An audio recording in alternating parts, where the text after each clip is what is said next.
you basically have to take risks. This is all about entrepreneurship. It's what we do. Welcome to the E-Comm Show podcast. I am your host, Andrew Maff, owner and founder of BlueTuskr. From groundbreaking industry updates to success stories and strategies, get to know the ins and outs of the e-commerce industry from top leaders in the space. Let's get into it. Hello, everyone. Welcome to another episode of the E-Comm Show. As usual, I am your host, Andrew Maff, and today I am joined by Mike Yarborough, who is the owner over at Rustic Main. Mike, how you doing, buddy? Doing great, Andrew, man. Thanks for having me on the podcast. I'm really excited about it. Yeah, super excited to have you on the show. I love this whole product line. I love the whole concept. I have something similar, and I'm hoping to change soon, actually. So fantastic to have you on the show. Yeah, good time. Love to always kind of start these off pretty stereotypically, just give you the floor and tell us a little bit about, where you were at in your career, how you kind of got started with Rustic Main, and then we'll take it from there. Yeah, so back in, say, 2015, I was a software dev. I'd been doing that for about 12 to 15 years in some capacity. And I really just wanted to do something entrepreneurial. I'd done a few things in fits and starts, but I really wanted to do something that was handmade, crafted. I just didn't know what that was. And around that same time, I was doing a lot of typing, a lot of blogging, just as a dev, but also I was doing some blogging. And I started to get carpal tunnel-like feelings in my hands. So my regular gold ring just started to feel sort of cold and heavy. And so I stopped wearing it. And maybe like 6 months goes by and my wife's like, you got to wear a ring, man. Like you got to have something on your hand. Yeah. I was like, yeah, I know. I just don't know what to put on it. And I thought, well, I'm a woodworker as well. I've got some exotic woods out in the garage. I'll just drill a hole in one, shape it out into the shape of a ring, wear that out. And that's what I'll do. And I did. And that very day, people started asking me about it, asking me to make one for them. And so that kind of got the wheels turning. And I thought, there's really not, especially at that time, there's really not really cool stuff, rings for men, especially if they were made with like really historic woods or really meaningful materials, military materials, battleship wood. The ideas just started to come along. And so in April of 2016, we launched. And to kind of give you an idea of how quickly we grew, by the end of 2017, I had quit my job and we had about 9 people working out of the house. And so it just took off like a shot. And we've been busy ever since and growing ever since. Now we have about, we're in 4 different buildings, just kind of spread out here in the Huntersville, North Carolina area. We've got about 35 employees. And so, the sky's the limit at this point. That's such a cool story. I apologize for kind of looking off to the side here for a second. I had to look this up. We had, I had someone on the show, Original Grain, where they do a relatively similar, where they do it with watches and stuff. And I was like, that's genius. Like it makes so much sense to have like some type of style behind it and use like more historical woods and things like that. It's genius. So how do you come across like being able to get that kind of stuff? Some of it is like, for example, the USS North Carolina, the battleship. It's been decommissioned for a long time and it's been in repair for a long time, just as a museum. And we would buy small blocks of the original teak, the World War II teak that was on the ship as the sailors walked on it. It was in war and all of that. And we would buy little blocks of it for about 50 or 75 bucks a piece. And we were just going through it. And so we just called them up and say, hey, can we buy this in bulk? And, they said, nobody's ever asked to do this. And it was really sad. We went out there. It was fortunate for us, fortunate for them. We went out there to the ship and a lot of the wood was just sitting in a pile, just rotting away. Because it gets so deteriorated over time, people can't really use it for cabinets or, really cool big projects, but we can make use of it. So we bought up pretty much everything they had. And we've done something similar with other battleships where we just call them up and say, hey, can we, come out there and purchase some from you guys? And those proceeds go back to the restoration of the ships. So we've done that. We've done the same thing with rifle stocks and various other things. So it's really just kind of, we come up with a concept and think, well, where did we get this from? Like, who has this? Another quick example was, the Springfield 1903 rifle was used primarily in World War I, but it got used in World War II a little bit as well. And we wanted to find some old stocks, but we don't want to like take a nice rifle that's been historically preserved and, use that. And we found that there was actually a cache of the old stocks over in England. That just, I guess we had put over there at some point during the war. And when we switched to a different rifle, they just stayed there and we just, said, "Hey, can we purchase that?" So we do that with a lot of things. But some of the most exciting materials we use is actually just stuff that our customers send to us. It might be something like coffee beans from the place where they had their first date, or sand from a beach, where they love, or something like that. A tree from Oh yeah. the backyard of the home where they grew up, something like that. So we do a lot of things that are just really, really sentimental as well. That's very cool. Tell me about the marketing side of this, right? Because you're not a small brand, you're well into the seven figure Yeah. annually. Like you've gotten it up there. It's a very uh differentiated, it sounds like in some elements custom type Mhm. of application. So like how did you start to get this out there? What was the original approach? Well, I'm sure a lot of your listeners will remember back in, if you think about the 2016 days of being able to market on Facebook or Google, Yeah, a lot different than the it good is days. today. Yeah, the good days. Yeah. I mean, you could literally, when we started out, it was just me and I was doing some ads, and I would just be like, let me just target people who got engaged. And it was like, oh my gosh, we're doing like 11, 12x ROAS. It was incredible, right? It's ridiculous. And then because we were so unique and so niche, as maybe the next 2 years went on, a couple of things happened. More competitors started to come into the space trying to do something similar, but a lot of rings being made overseas and not to the same standards as us. But also, Facebook began to change up things. They made it, their own AI started to become the way, how they were kind of Hmm. doing things behind the scenes. And then around the 2020 timeframe, things just with the Privacy Act and all that kind of stuff, it just became harder. But the primary way that we market is still the same mindset, even though it's harder for us to control exactly what the ads do and who they target. The mindset is we want to showcase the unique uh, features of our product, and also that we're really a story driven brand. Like, that's what we do. We just love stories. And so we want to make sure that people can see the story behind the ring, not just, hey, here's another piece of jewelry that could Yeah. wear that just looks different. Yeah.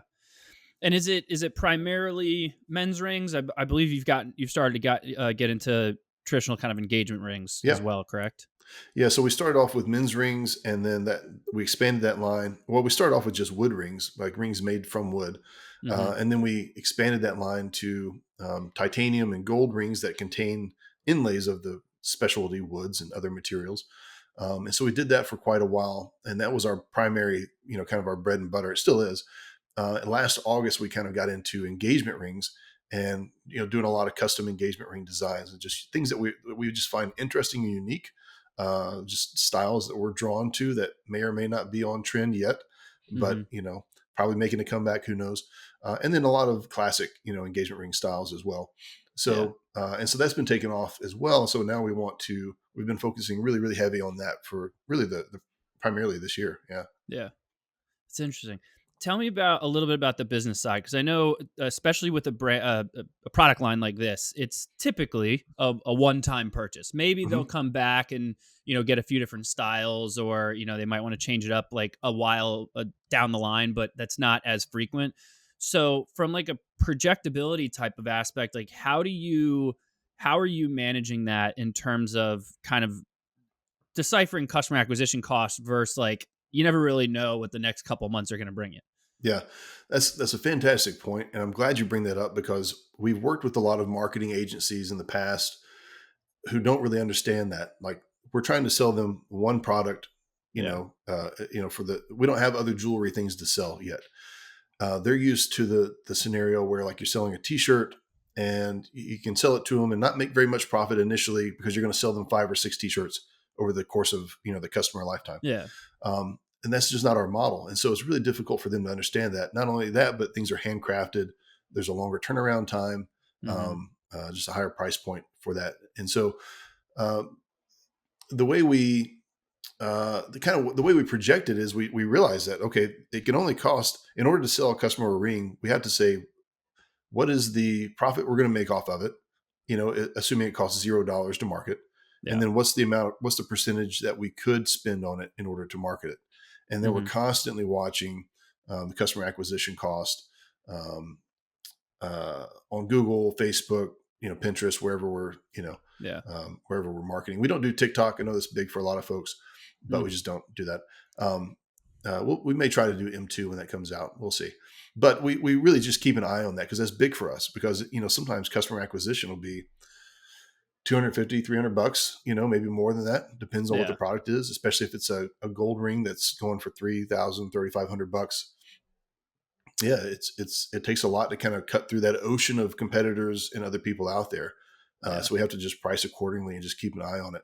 The other thing that happens is, we'll work with Google. They've actually been really, really good to work with, compared to say like Meta, who I don't know, they're terrible as far as like just like working with them as a company. But Google's been really, really good. But we have to kind of train them like, no, we're not cool with the 2.5x ROAS. Like that doesn't work for us. We need to be at 3.5 or 4 for these ads to really justify themselves. Otherwise, we'd rather just do organic traffic.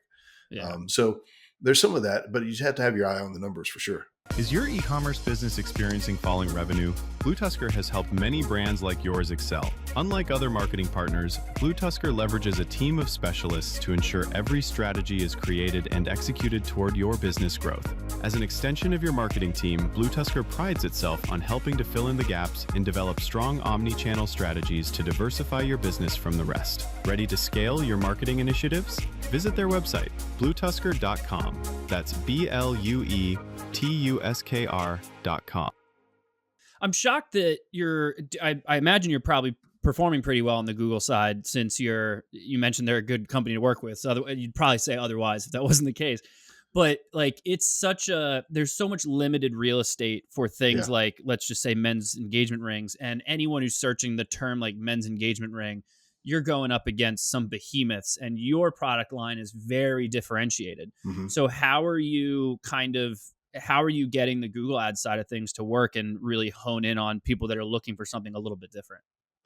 The hardest thing with ads, whether it's Google or Meta, Pinterest, doesn't matter where it is the trial and error period, like testing it and letting it run for a long enough period of time.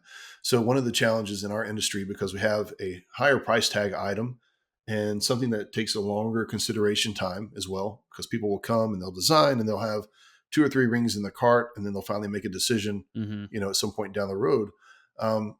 It's difficult to go like, okay, we can't just put an ad out there for $50 a day and then watch it for a week and hope that, we get the right results from it. Yeah. We really have to leave it for, we're spending $150 a day, letting it run for 2 weeks to just get a baseline. Like, is this okay or is it not okay? And then tweak, or we even wait a little bit longer if we think it seems to be going in the right direction. So you add, the longer, the consideration time frame to purchase. If you add that in, as well as to where like Google's just not able to track as many people as it used to, just because of the privacy things, and people, from phones to going on to different,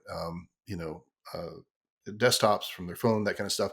But then also because we have couples looking at rings, and we don't always know which person is going to make the actual purchase. Yeah. So it may be one person saying, "Oh, I love this design." They're looking at it together on one phone. And then the other person goes and makes the purchase, right? At work from a different device, So it's hard to track that stuff. So we just have to keep an eye on it. And it's that long period of time of just allowing it to, like, you basically have to take risk. This is all about entrepreneurship. It's what we do. It's like you make an assumption, you take a risk with an ad, put it out there, see how it does. And at some point you just got to go, that's not working. Do we tweak or do we cut it off? But it's not quick. That's the thing about it. Yeah, say you probably have you have such a long sales cycle that I'm imagining those attribution windows have to be 30 days, whatever. Yeah. Mm-hmm. Jeez. And then of course, like you mentioned, you've got the issue of your consumer and your customer could potentially be different people. Yeah, and I kind of liken this to what people experience. Back in, it doesn't really matter with ads or not ads, but like you'd put an ad in a magazine. Well, there wasn't really a way to track. And still not really, unless you do a QR code or something. There's not a great way to track that ad in the magazine really, really worked. Yeah. The only way you would know is if you pulled the ad from the magazine and all of a sudden your sales dropped. If that was the only thing you changed, maybe you could make that conjecture. And so it's a little bit like that. You just have to kind of go with your gut. Like, this should work. Like this ought to be resonating with customers, even if you don't always see the data. Yeah. I love that you just said that. One of my go-to, like when I'm like speaking or in another podcast or something, I always say, like, in my eyes, digital marketing is becoming a lot more like traditional marketing. Yeah. right? Like you can't track everything like you used to. Like if you watch Mad Men, none of the questions they ask are like, what was my return on that billboard? Like you don't Yeah. know. Like it's Yeah. you put out a message, you put out a campaign, and hopefully you see sales grow. And I know that especially for brands that sell online, like the idea of that unknown is Hmm. so ridiculous. They are so spoiled with getting to know where every penny went, but it's just not doable anymore. Which obviously actually brings me to my next question. You obviously have your own website. You mentioned you're retail now, Hmm. correct? Yeah. We have a retail And store. Yeah. anywhere else, or are those your two sales channels right now? Those are really our two sales channel. The retail store kicked off in August of last year, and we officially kind of launched because there was still some setup stuff to do. Launched in Mm-hmm. January, and we're still trying to navigate that, like getting the word out retail, like locally, kind of Yeah. goes back to more like traditional advertising things. Like it's very different than Yeah. like e-commerce, online, global, type of stuff. Yeah, that was kind of what I was going to ask, because like down the line, retail's up and running. You've been trucking along for a while. The question always becomes like your advertising efforts. Do you saturate the market around the retail establishment, Mm, and then, like we were just talking about, do you kind of just hope that you start to see foot traffic? Because you can't yeah, you could claim that there's ways to track it. There's really not. It's difficult, and you're forcing people to come in with coupons and things like that. And it gets kind of, yeah. especially for a brand like yours, it gets like, I wouldn't do that. So, like, thoughts on how you're going to judge the success of your local marketing efforts to improve the retail side, knowing that there's probably some bleed over to the website as well. Yep. No, that's a great question. So what we do track is, how many people come into the store, how many purchases are made, and that sort of stuff.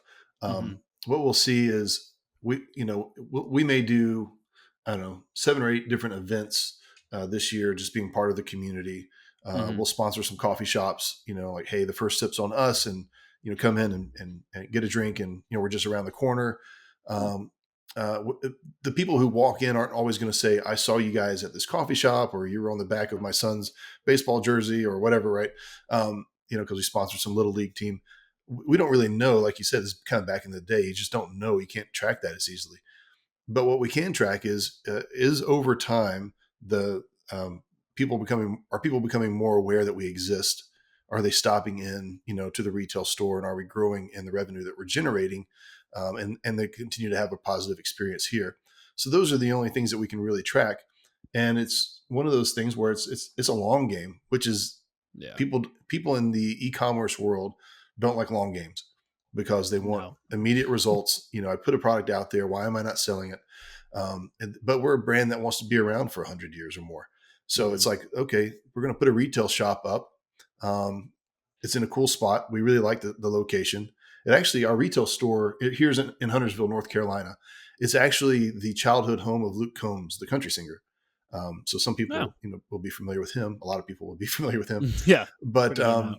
so it's kind of like we're kind of preserved this little historic home as well, but turned it into like a really cool boutique shop.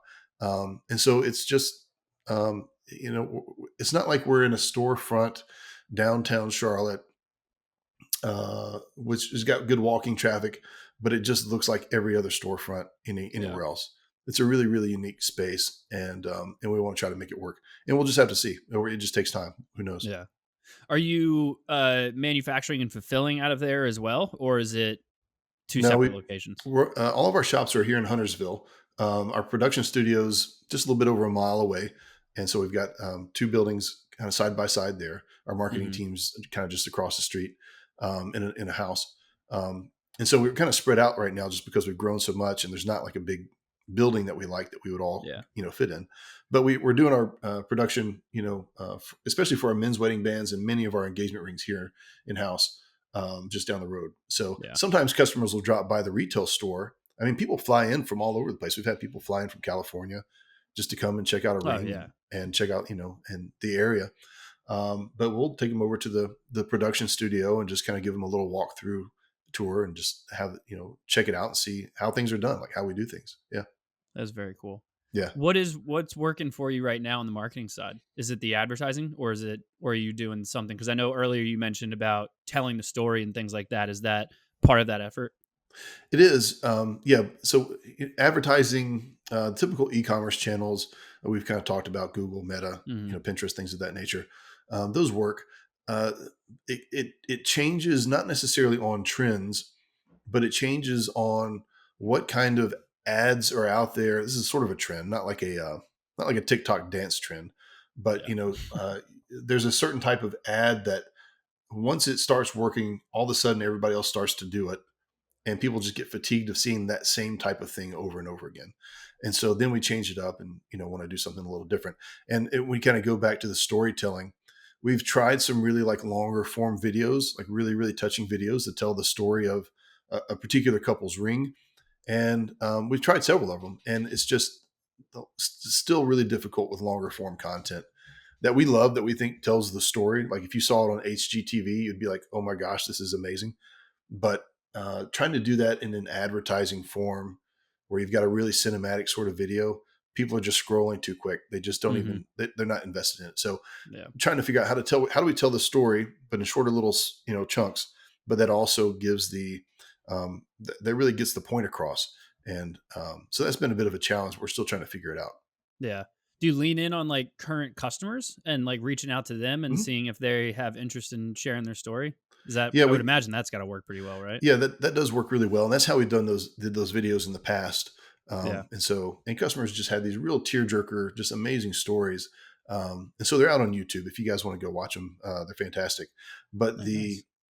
the best things that we're getting right now tend to be photos or short videos that we're getting from the customers, along with a Hmm. testimonial, and then we'll just mock all of that up and put it out there, and that seems to do pretty well. Yeah.